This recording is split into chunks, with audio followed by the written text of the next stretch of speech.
So thank you to everybody who is here to join us for the first part of our meeting, which is going to include the Spirit of Inclusion Award presentations. We have a couple of things to get through.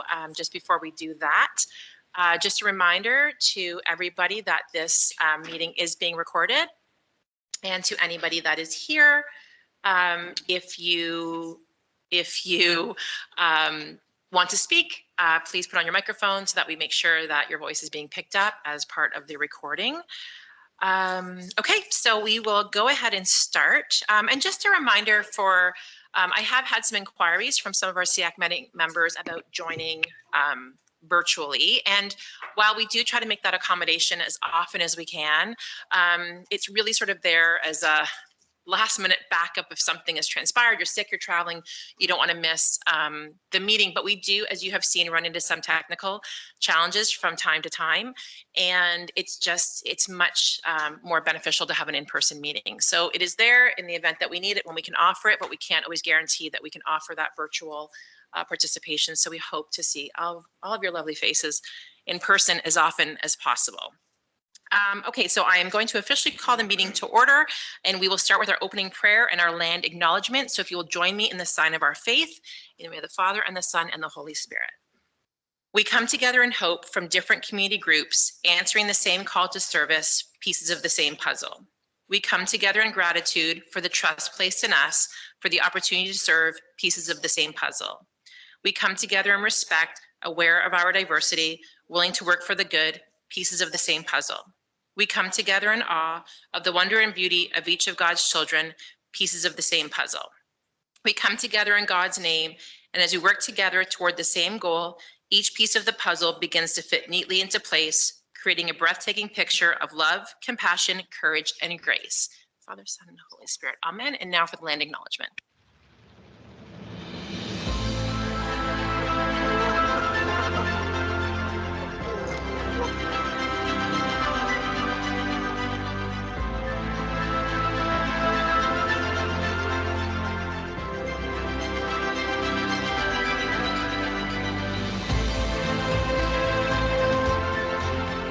Fulton, as we know it today, is rich in the history and modern traditions of many First Nations and the Métis. From the lands of the Anishinaabe to the Attawandaron, the Haudenosaunee, and the Métis. These lands surrounding the Great Lake are steeped in Indigenous history. As we gather today on these treaty lands, our Catholic social teachings call us in solidarity with our Indigenous brothers and sisters to honor and respect the four directions, lands, waters, plants, animals, and ancestors that walked before us. All these wonderful elements of creation exist, gifted to us by our Creator God. We acknowledge and thank the Mississaugas of the Credit First Nations for being stewards of this traditional territory.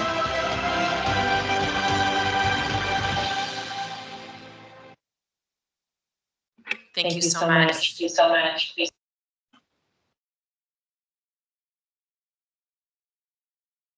Of course not. It's all fixed now. That's amazing. It's amazing how that just happened. That was the mother stare. Like that, like. Item 1.2 is the approval of the agenda. Everybody will have received a copy of the agenda in their meeting package for this evening. So hopefully you've all had a chance to go through that. Does anybody have any questions or comments as they pertain to the agenda? All good. Okay, if I could get someone to move the agenda. Moved by Rick? I'll second. Okay. Or move. Moved by Trish, seconded by Rick? Okay. I'm sorry. Okay. So that is moved by Trish, seconded by Rick. Thank you. Do we have any declarations of conflict of interest this evening? Okay, seeing none. Thank you very much. All right, now we get to the good part. We're welcoming everybody here for the Spirit of Inclusion Awards. I have had the honor and privilege of being involved with this for a number of years. As I said, I truly do mean it when I say this is one of my favorite, the favorite meeting that we have for SEAC for the entire year. I think that this award just embodies so much. It speaks to so much without even having to say all of the words. And so we receive a great number of nominations. each year. The Spirit of Inclusion Award is open for grades 1 to 12 here in the Halton Catholic District School Board. And the award is given to students who demonstrate the spirit of inclusion, are involved in extracurricular activities, is a builder of school community, is involved in the spiritual life of the school, makes others feel valued and included, and shows acts of friendship. Teachers, support staff, and student peers submit the nominations to the SEAC selection committee for their final consideration. And as I mentioned earlier, we receive a number of nominations, and it is never an easy task to select just one of those winners for each of those areas. So the good news is that we have some of the recipients here this evening, but all of the individuals who are nominated, they do go back to their school and get individual recognition at the school level. So they will receive that honor as well. So without further ado, I'm going to start. So I am going to announce each of the winners individually, and then read a little bit about the submission that was given for that particular award recipient, and then we'll invite you up to take a photo, take all the photos that you like, and then we'll move on to the next recipient. Sound good? Perfect. Okay. So our first recipient this evening is Dante Oliveira. Dante? I was going to say, perfect. Okay, good. Just want to make sure you're here. So Dante is from Our Lady of Victory and is a student that is in grade 8. And there is a whole, if you could see mine, there's a whole piece here on why Dante has been nominated for this award, but I'm just going to pull a little bit out here to talk about some of the stuff that was added about Dante. So Dante independently organizes, again, this is a small part, it's a big nomination. Dante independently organizes recess football games because of his love for the game and spending time with his peers in a fun activity. He requested to stay in at recess with peers to develop rules that not only support the game, but also engage in fair play. One team cannot be stronger than the other. If problems arise, he will encourage his peers to find a resolution so the play can continue. Most importantly, Dante is an advocate for others. He will speak to the teacher for help if a peer is being treated unfairly or bullied. He cares for his peers. He will stand up for them and do what he can to make it a safe space. He epitomizes quiet leadership inside and outside of the school community. Dante puts his heart in what he does for the happiness of others, creating connections with other students within a classroom activity.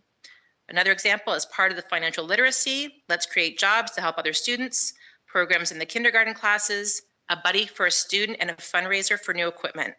His ideas come with such enthusiasm that staff and students are excited as well. So come on up, Dante, and get your award.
Okay, next, sorry, let me get so next we have our secondary school recipient for our Spirit of Inclusion Award.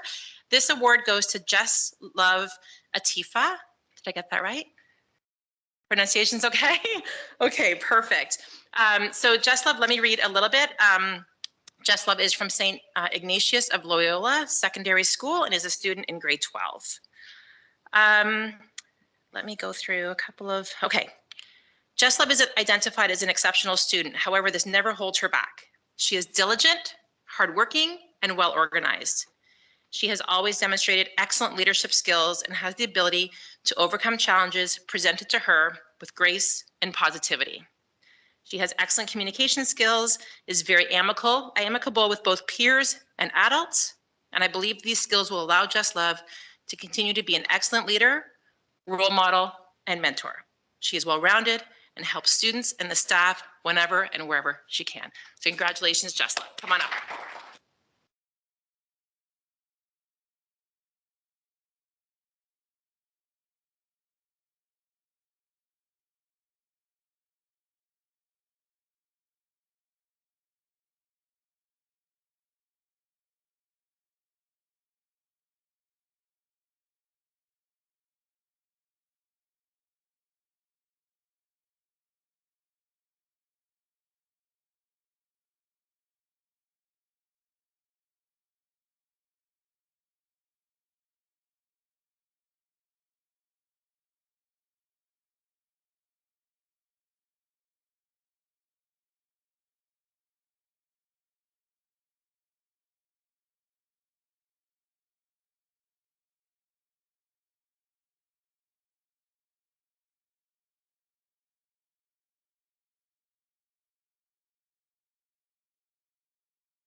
And our final award recipient of the evening is Ryan Alfred.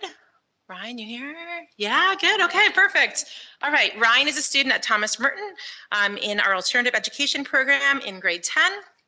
And let me read a little bit here about Ryan and the nomination that was sent in. Ryan is a welcoming and inclusive member of our school community. He is open, kind, and friendly to staff and students alike. Ryan is always quick with a friendly hello and ready for conversation with any member of our community and is wonderful at welcoming new students. Ryan accepts challenges that are offered, such as participating in the computer contest. He's always willing to attend class trips or participate in other opportunities within the classroom, whether it is a classroom activity, lending a hand to someone, or participating in a game or a challenge. Ryan was an integral part of our Remembrance Day ceremonies. His wonderful reading during the announcements helped make the day special. Congratulations, Ryan.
Hi, everybody. We're going to call the meeting back to order. Did everybody get a treat? You guys are allowed to go have a treat. It's fine. Are they all gone? Those kids come in like locusts and just clear them all out.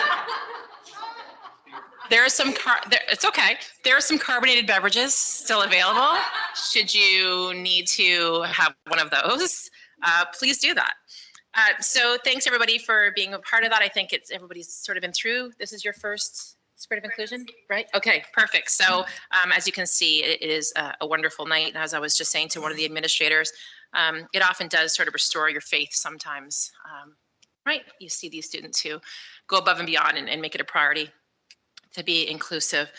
So it's great. I'm glad that we have a chance to do this every year. Okay, so moving on, item number 4 is the approval of the minutes from the February 26th SEAC meeting. Those as well would have been a part of your meeting package. So hopefully everyone had a chance to take a look at those. Was there any questions or comments with respect to the minutes? No? Okay, if I could get someone to move and second. I'll move it. Great, so moved by Rick. Seconder? I'll second. Seconded by Amanda. Okay, perfect. Okay. Business arising from previous meetings, item number 5. Again, this chart would have been part of our meeting package. It's there for reference. If anybody ever wants to speak to something that's on there, please let me know. We just keep it there and add to it or edit it as needed when we get to some of those items. So it is there for your reference, like I said. Please feel free at any time to bring that forward for discussion. Item number 6 is the Special Education Board Policy Review. We do not have any policies this evening for review. Moving over to action and information items, 7.1 is the SEAC meeting dates. The proposed SEAC meeting dates for 2024-2025 were also sent with the meeting package. They are displayed on the screen. Does anybody have any questions or challenges with any of these dates? We try to keep to them as much as we can. There may be the odd unforeseen situation where we may have to move one. In some instances in the past, we've doubled up in a month or done something, but we usually tend to stick pretty closely to these meeting dates. If you go home and realize that you have a challenge or something we've missed, please let us know. But they are there for your information. Budget priorities.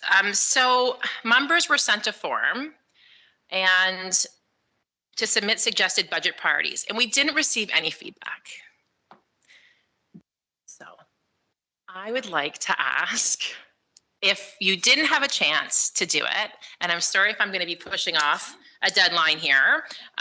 Close your ears, John. It's really important. And, I'm probably going to call out Rhonda here and put her on the spot, but we can speak factually that there have been discussions around this SEAC table over the years where we have brought forward budget priorities and we've actually seen action on those. Rhonda, I don't know if you want to speak specifically about one of the ones that you sort of had.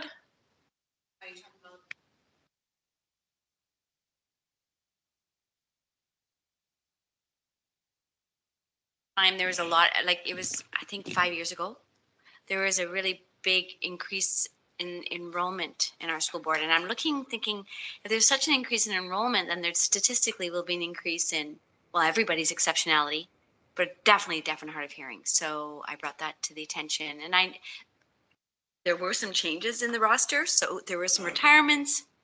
And some of these things happen under the radar. People are not really watching or it just happens. It's just kind of like a gradual change in the rosters. So I brought it to the attention of the superintendent at that time and to the meeting people here. And lo and behold, there was a hire. There was 2 hirees actually. So I would say even comparatively in this province, just like for our board, we have a really quite a good roster of teachers of the deaf serving our students and providing direct service as well as indirect. Yeah. So that my point being is, listen, budgets are tight. Some years less tight than others. We know that spec ed is traditionally an area that we often run in the negative, but we also know these are some of our most vulnerable students. And Sometimes, things come through association priorities, or they come through feedback that you may be getting from other families, or they could be based on a number of different things. And, it's not to say that staff is opposed to any of these. Sometimes they're just not always aware that there may be something that is out, that is there as a need in our special education community that might require some budget prioritization. So you see us do it at the board table. We often will talk at the board table about budget priorities, and sometimes things will come up. It's the same thing here. So I'm not trying to force anybody, and they don't have to be in depth, suggestions with attached numbers to them. They could just simply be a question around EA supports. They could be equipment supports. They could be accessibility measures. They could be education, whatever that might be. I encourage you, if you have a chance over the next few days, to please just take a look at that and submit. Maybe even go back to your associations, ask them if there's something that they are looking at a provincial level, or that they are looking at a local level that you want to include information on. Because the other piece to that is, if we're not able to incorporate that as part of our budget, we now have a way that we've captured some of that feedback. And maybe that's a letter that we write to the ministry, or maybe that's something else we do to try to get more funding. So that's my spiel. Please, for sure, John, jump in, but please take a moment. I encourage you. Okay, first of all, thank you, Chair. And I couldn't agree more. Like, deadlines, there's deadlines, and then this is important. And the collective wisdom here is phenomenal. And then you have connections that web out into the community and beyond. And we obviously don't pretend to know everything. And to get ideas from you and from your connections is really important. And sometimes, believe it or not, there can be things where you say, I think if we invested here, it could actually save there. Like it is, but we know that works in life, right? You could say, well, I will invest this much money in X, it'll actually save me in that. When your kids play that, it never works. But when you come up with that idea, often it does work. And it could be, we often think more people. It could be people, it could be a program, it could be a thing, it could be, sometimes though, it can even be, and look, there might be 10 ideas that are thrown out and 9 of them, well, we can't do it. So sometimes it's a process or a protocol or a renewed relationship or something. And again, 9 times out of 10, the answer might be, well, a collective agreement says we can't do that. Or there's other things. State health and safety says, sounds great, doesn't work anymore because of health and safety, or a million reasons. But there might be one where it's, that's kind of cool. It might be just a different way of doing things that in essence is still budgetary, right? So I would just be creative, be thoughtful, be courageous. In the end, it either is something you go, yeah, I think that can fly, or I don't think it could, or tell me more how you think it could fly. But I think we have to be open to all those ideas. So thank you for bringing that up. Thank you. Yeah, absolutely. And again, just, your voice is very important here. And the reason I called Rhonda was just, I want you to know that, sometimes we, things don't happen for a number of different reasons, but sometimes they do. And I always think it's important that we acknowledge and, I don't know what the word is here, but just affirm that your voices are important. They do mean something, and they can have a difference. So again, if you don't have an idea off the top of your head, that's okay. There's no pressure. But like I said, go back to maybe your association. Is there anything we're putting forward as budget priorities that you want me to list here? And if you can do that over the next couple of days, that'd be great. Good evening. May I ask something? How are these budgets presented? For example, if we say we have X need, do we need like a quotation? How is this presented to the board? Or yeah, so I can answer it in a rudimentary way. So the answer is you don't have to send a lot of information. So yours might be, so there's a whole process that goes on behind the scenes with senior leadership and our staff that put together the budgets based on ministry allocations, and it's a long process. It comes to the Board of Trustees a few times over the year for us to review and measure targets by. But essentially, from the perspective of SEAC, it's really, you would just, I'm going to pick an example. Maybe your example is you'd like to see more EAs. I'm picking that because it's top of my mind. Mm-hmm. You can just say that. You can say, based on this type of feedback, or based on, budget, whatever that might be, that this is a suggestion that you're going to make for a budget priority, and just put that forward. And you don't have to put any numbers or dollars with that, because you may not have that information, but you're looking at a need or a gap that you may feel exists that you'd like to take a look at and see if there's some budget dollars to assign to either providing something that's not being provided or filling a gap where it may exist. Jump in, Cassandra, if I've messed that up a little bit. No, that's correct. And I think part of the work that I get to do is look at those needs and advocate for them in the board budgetary process. So it gives me also, even if there's an idea that maybe we don't have, you know, infinity number of dollars to put toward it, at least then I know for a department priority that that's an area that we need to support. And we do so as a response to what's coming from, you know, multiple sources, including SEAC. So it helps to prioritize, you know, is there a particular program, an opportunity, human resources, additional resources that we identify as a priority. It allows me to look at the department and say, okay, this is the voice of SEAC, you know, how can we make sure that that's actualized and addressed? Yeah. So, Sorry. yeah, it's consultative, it's advisory, but it gives us great information to understand and know what the sentiments are from the group. And I think, as the director said, there's group wisdom and collectively different experiences that I would love to incorporate in our budget priorities and in our department priorities. So. Yes, so at this stage is more like making visible the need or raising what the needs of our, rather than putting numbers and. Absolutely. Yeah. Absolutely. Yeah. Thanks. You're very welcome.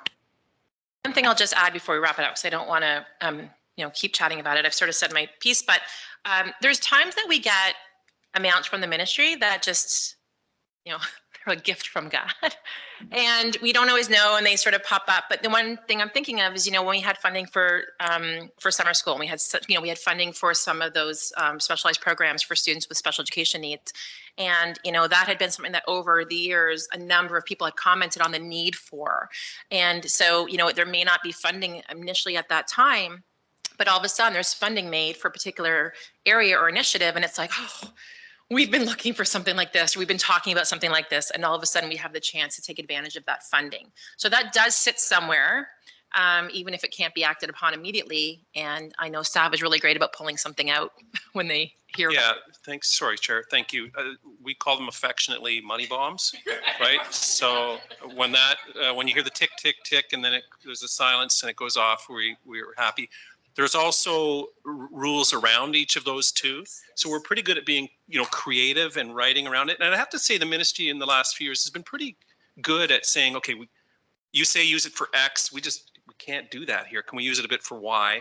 And often they're very helpful with that. And the other one is trying a line. Where does special education and where does our board-wide reading strategy, where do they, well, they overlap. So you can do a bit of mixing. There's a confluence of those two streams, right, in many areas as well. Where does our math strategy, which is board-wide, end and spec ed begin? Well, there's an overlap. So we can do that as well. Does it connect with equity? Yeah, it connects with equity. It's an equity issue. So we can turn the light on it in many ways to not justify. We're not being cynical here. We're being creative, and where we can, we'll do that. So. Margaret, would you mind just resending that piece so that it's at the top of people's emails? Would that be okay? The ask about budget priorities, just in case it's gotten lost along the way. We've had a March break. We've had other things that have gone on. So maybe just to move it to the top of the list of emails, that would be great. Okay. Hi, Andrea. Welcome. Okay, moving on to item number 8, board committee updates from SEAC representatives. So we did have a SEAC Code of Conduct meeting, and this was held February the 29th. It was a committee we talked about here at the table in reviewing some of the guidelines that have been put together with respect to our meetings, how our meetings are run, and just general information. And there's a section there that does speak about code of conduct. So how do we conduct ourselves during meetings, outside of here, things like that. So there's a couple of representatives that are here that were a part of that committee. I think we had a great conversation.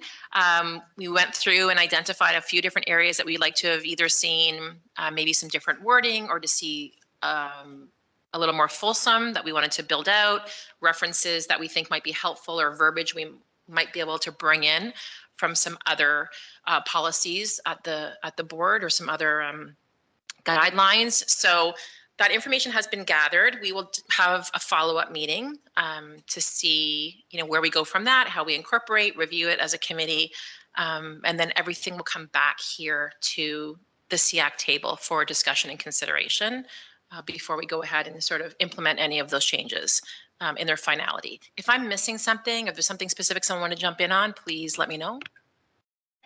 Yeah, so I was part of that meeting as well. I just wanted to let you know that I do have the notes digitized. I just haven't put them into the track changes document. So I will do that and I'll get that sent off in the next few days. And then we can look at scheduling another meeting. Does that kind of capture it? I know Jen, Andrea, you were, okay, perfect. Great. So it's nice to see the discussions. We didn't come at it as, from a place of negativity. We came at it from a place of what are some things that we can be doing to further enhance the relationships here, just make these meetings and all of our interactions, as productive and engaging as we can. And so that's the approach that we took. So it was a really great meeting. I'm glad we had that committee come together. So moving on to item number 9 is communications to SEAC. And so 9.1, we have our superintendent's report. Thank you. Welcome back, everyone. Hope you had a restful March break. For those of you who had a chance to relax, I know when I was in the school, we would always say, tag, you're it on the Friday of March break, and all the kids would go to their parents, and then we would get them back a week later, and parents would be thankful. We did the same thing at the end of June, tag, you're it. So I hope you survived your March breaks. I did share the minutes in the package, but notably absent was the fact that it's World Down Syndrome Day this week. So we are promoting a Rock Your Socks campaign Thursday, March 21st. They could be mixed, matched, inside out, whatever is your flavor, to show support for the cause. And it's an international day, so you would be participating not only with Halton Catholic District School Board, but with agencies and associations across the globe. There has been some communication. I think we're still forming up dates, but the gifted parent information sessions usually take place in April. So I wanted to put that on your horizon, just in case you are a student who had the aptitude to perhaps meet the criteria, and that information as we firm those details up. I think in the past it was during Catholic Education Week, but we've bumped it up a little bit to coincide with opportunities for the planning and preparing for those classes. So it's a bit earlier than usual, but hoping that we'll have a good turnout nonetheless. And the Association of Bright Children, ABC, has requested a meeting with me. We'll be meeting before our next SEAC meeting, so we'll be sharing what that conversation is about. And I just want to put out there, as I am learning a little bit more about the role each day, every day I learn something new. And, I know that SEAC is the space that we have to kind of connect and talk with all the associations present. But if there is, I'll make myself available. As I said, I've been requested to meet with one group, so I don't want to show preferential treatment to any particular group. And I do think we've talked a little bit about having an opportunity to hear how each association comes here together and to kind of share updates from your respective associations. I think that's something maybe we could do as like a carousel in our last meeting if we're agreeable to that. I'll throw that idea out there. Jedi mind tricks, hopefully it'll will resonate with you so that we can learn from from each other and have that vantage point where no member of SEAC is more of a priority than another group. So I want to make sure that I'm being open and transparent, that if there is something from your association that you do want to connect with that wouldn't be shared at the bigger table or would be a follow-up conversation at the bigger table, I will try to make myself available. Margaret does an amazing job of managing my schedule. I heard her once refer my schedule as like a specialist appointment, but but the specialist in special education, I don't know. Anyway, so I just wanted to be transparent about that. And Brenda already talked about our code of conduct meeting on February 29th, so I will just delete that from the minutes that you've received. And tomorrow we are going to be meeting to have a brief kind of connect around the accessibility board plan. I know Brenda's on that committee, myself, and they're just a very preliminary conversation around what is in the board plan currently and what are some areas that we want to expand and augment. We talked a little bit about not only the accessibility within the schools, but even if we're going on school trips, if we're going on outside of the, what we would consider things that are now like standard in the school setting, like how do we enhance the experiences and ensure there's equity of outcome for all of our students, whether it's ensuring there's closed captioning. Like, I don't know if you've gone to a function. I went to an opera and there was closed captioning, not even a second thought. I've also gone to Stratford and there was a American Sign Language that accompanied the play. So these are standards now, and I think that we are in a great opportunity to reflect on what we're doing really well and then what are some areas that we can enhance. And I think that conversation will be rich and hopefully will have some really positive impact on the members of our school community, staff, students, and parents and representatives alike.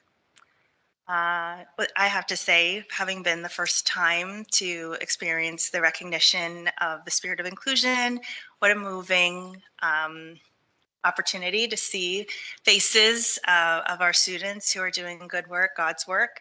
And thank you to both Rick and Brenda for the unenviable position of going through all the applicants and having some conversation and allowing us to enjoy and recognize students in our system who are doing good things and are going to, you could see there's leadership in them in the students that came here today, and their families were so proud.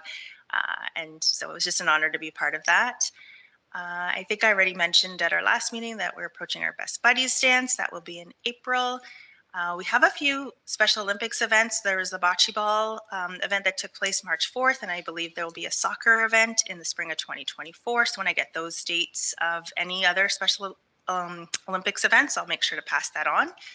And this year's Torch Run will be a participant, and I've put the link in the updated minutes that you'll receive as well. So you'll have an opportunity to review that.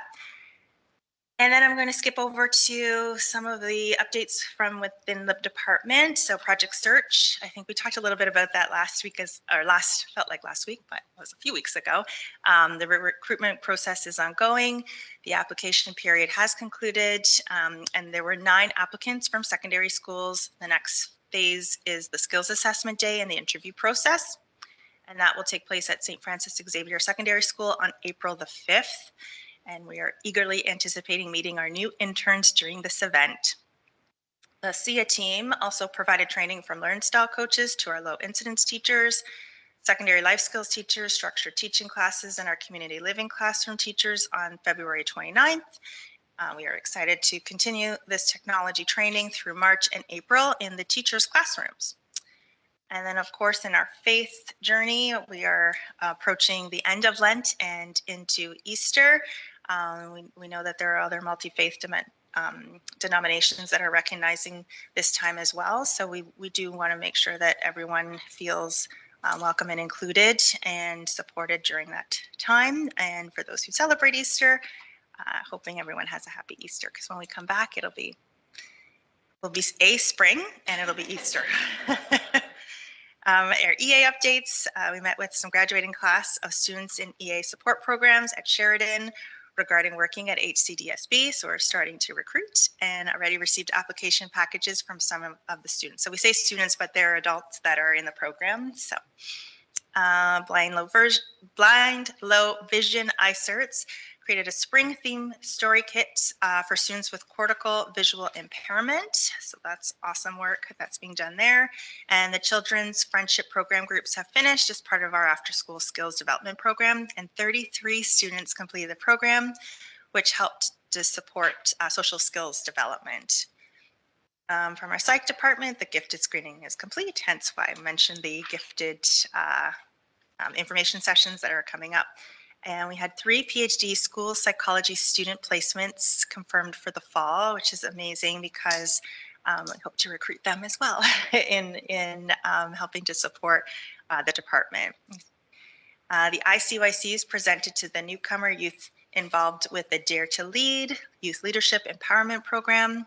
Their outstanding presentation was on social anxiety and provided tools, strategies, and resources to support youth as they navigate the challenges related to social anxiety, and feedback related to the presentation was fantastic. I actually was CC'd on a few emails around that as well. So Dare to Lead Youth Leadership Empowerment Program. From the coordinator, day 4 of Empower training took place for all the teachers who are in Empower roles. The Co-op ICERT held the first Removing Barriers through Co-op Project Steering Committee meeting to further the work on developing pre-placement packages for co-op teachers to use with special education students, as well as develop a co-op promotional video to share with potential employers. 23 people signed up to join on this committee work, which was led by Andrew Cordero, who we had the pleasure of hearing, can't remember if it was October. And that's it. I've come to the end of my my page. So all of that information, and like I said, a couple of updates which will be revised and shared in the package that you receive. Is there any questions? Thanks, Cassandra. Is there any questions at all on the superintendent's report? I just have one. You said April. Do we have a date? I was just gonna. Okay. Yeah, that too. Oh, for the Best Buddies? Yeah. I do. Let me just pull that up, and I think I shared it before, but I will definitely make sure. Too, but I don't have it written down. My memory's gone. We have a save the date that is, so it's Wednesday, April 17th from 10 a.m. to 1 p.m. at Holy Trinity. And I'll include the save the date in the SEAC minutes. And I believe that I think the invitations are going out, have gone out tentatively. Yeah. I know where, yeah. You heard it here first is really what I meant to say. Okay. Trish, do you have this trustees report? I know you're always like, can I go the other way around? Yeah. No, sorry. You've summed up pretty much the 2 extras that I had. I just have one announcement that our student trustees were elected by the Student Senate for the 24-25 school year. And I just wanted to read a little bit about them because this is our future. Like, this is so cool. These students are, wow. I had to really up my game as a parent here. Our Burlington student trustee is Isabel, and she is currently grade 10 honor roll student at Notre Dame. She is a global citizen dedicated to advocating for system change, actively participates in social justice initiatives, wide range of activities such as BSU, art, basketball, track and field.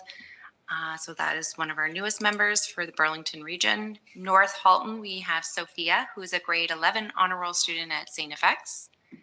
And she has been involved in the Student Senate, DECA member, which I don't ask me what DECA, I cannot remember. I've done it with my kids, but I don't remember what it means, sorry. Volleyball team member, St. FX, BSU, and just great spirit they have. And then Oakville, we have Lauren McGuire returning. Lauren is a grade 11 honor roll student at St. Ignatius of Loyola. She's student senator. She contributes to the HCDSB board-wide equity group, the EQAO student advisory, which is a provincial level committee. She's been a member of the Student Trustee Association. She's been a member of Best Buddies, the debate team, REACH. Just really smart, motivated, a lot to contribute. So I thought that was neat to highlight. That came out of our last meeting. We've only had one meeting in March due to March break. So we just had our one meeting in March 5th. So hopefully in April, I will go first and I will have more to say.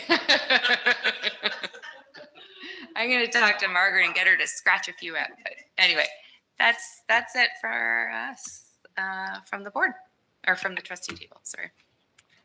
Thank you so much. And I will say that, you know, some of our outgoing trustees, but then also Trustee McGuire, who's staying, they do have a special affinity for our special education students. They do a lot of work and conversations at Student Senate as well about our students. with special education needs. They're very big on accessibility and inclusion.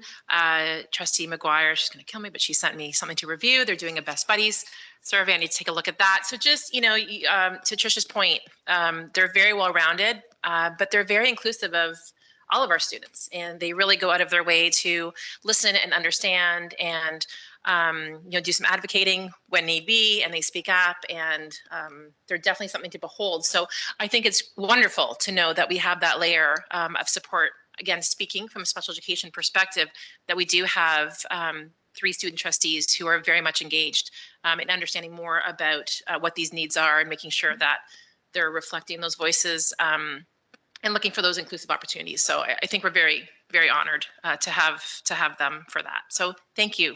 Yeah. So thank you very much for the reports. Moving on to item number 10, which is our SEAC discussion. Our questions, does anybody have anything that they wanted to bring up that we didn't have on our agenda? Anything they wanted to ask about that we haven't already touched on? Anything missing update-wise? No? Okay, great. Okay, so our meeting summary and next steps really is just a couple of things. We're going to get some information out about the save the date for the Best Buddies dance. We'll send out that budget priority link again so people can take a look. It's at the top of their email chain, and any other updates that we continue to need to bring forward, we will do that and add to our next agenda. What else do we have here? Our next SEAC meeting is April the 29th. Yes. That's correct. Okay, perfect. So April the 29th, we will see you back here. Margaret, I am going to ask for some help with our absenteeism. So we did hear from Abiola. Did we receive regrets from anyone else? Maria. Okay. Angela. Yep. Brianna. Okay. Okay. So that's our resolution. Resolve that Abiola, Maria, Angela, and Brianna be excused. If I could get someone to move that. Is that right? Did I capture everybody? Oh, did we receive regrets though? From Jessica? No. No, that's okay. So just the 4 that are mentioned, we received regrets from. So you just need a motion to approve absenteeism. Trish, okay. Moved by Trish. Do I have a seconder? Amanda, thank you. Perfect. Okay, and now moving on to item number 14, which is our adjournment and closing prayer. So if I can get a motion to adjourn. Moved by Amanda. Look how fast she put her fingers up this one. I'll second it. And okay. So moved by Amanda, seconded by Rick, and we will go ahead with our closing prayer. If you will all join me in the sign of our faith, in the name of the Father and the Son and the Holy Spirit. Blessed are you, O God of all creation. Each day you spread before us the rich and wonderful diversity of the human family created in the divine splendor of your love. Fashioned in your image, you call us to love one another with the same tender care with which you brought us to creation. Each one of us is but one small part of the glory that is you. As we serve students, the Halton on the Special Education Advisory Committee, fill us with your grace, guide us with your wisdom, and give us the strength and courage to do your every work so that I always may be said of I can't. God saw it was good.